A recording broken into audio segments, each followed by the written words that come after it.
রাস্তায় শিশুকে ফেলে ঢাকার উদ্দেশ্যে চলে যায় মা। বাবাও জানেন না নিজের সন্তানের খবর। বাবা মায়ের বিচ্ছেদের কারণে দায়িত্ব নিতে অস্বীকার করে শিশুটির দাদিও। এরপর রাস্তায় পড়ে থাকা এই অবুঝ শিশু দুটির পাশে দাঁড়ান উপজেলা নির্বাহী কর্মকর্তা মোহাম্মদ হাবিবুল্লাহ। আমি একটু প্রাথমিকভাবে খোঁজখবর নিয়েছিলাম, তো জানতে পারি যে আসলে তার বাচ্চা বা মা, বাচ্চার বাবা এবং মা কেউই বাচ্চাটা নিতে চাচ্ছে না, ফেলে রেখে চলে গেছে। সড়কের পাশে একা পড়েছিল মাত্র 2 বছরের এ শিশু। বাগেরহাটের মোড়লগঞ্জে ইটভাটার সামনে শিশুটিকে কাঁদতে দেখে উদ্ধার করেন স্থানীয়রা। আমাদের উপজেলার বাড়িখালী ইউনিয়নের 2 নম্বর ওয়ার্ডে একটা বাচ্চা হঠাৎ করে রাস্তায় পড়ে আছে এবং কান্নাকাটি করছে। আমি স্থানীয় কিছু লোকজন আমাকে এটা ফোন করে সন্ধ্যার দিকে।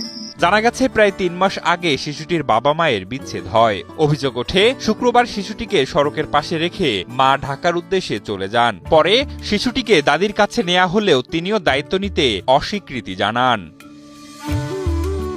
শেষ পর্যন্ত স্থানীয়রা শিশুটিকে নিয়ে যান উপজেলা নির্বাহী কর্মকর্তা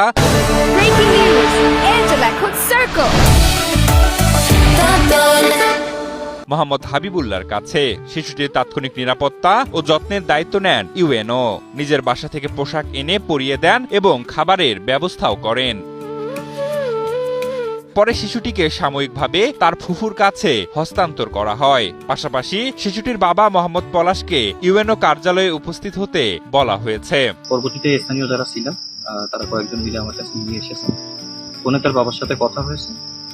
এখন তার বাবা চাচ্ছেন যে তার বোনের কাছে, অর্থাৎ বাচ্চার ফুফুর কাছে 2-1 দিনের জন্য রাখতে। তিনি মোড়লগঞ্জের বাইরে আছেন, সোমবার আমার কাছে আসবেন। আসলে আমরা মোটামুটি এটা একটা ব্যবস্থা নিব। যদি তিনি বাচ্চা না রাখতে চান, দত্তক নেওয়ার মতো আসলে অনেক মানুষ আছে, আমরা তাদেরকে আইনগতভাবে দিতে পারি।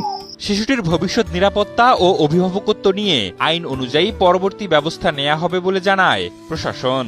অথবা যদি তিনি রাখতে চান তাহলে সেভাবে যেন বাচ্চাকে আর কি সঠিকভাবে যত্নে যেভাবে রাখতে হয় সেভাবে যেন রাখেন, আমরা সেটার ব্যবস্থা করব। আর আপাতত বাচ্চার ফুফুকে আমরা সোমবার পর্যন্ত রাখার জন্য তাকে আমরা অনুরোধ করেছি এবং তিনি রাখতে রাজি হয়েছেন।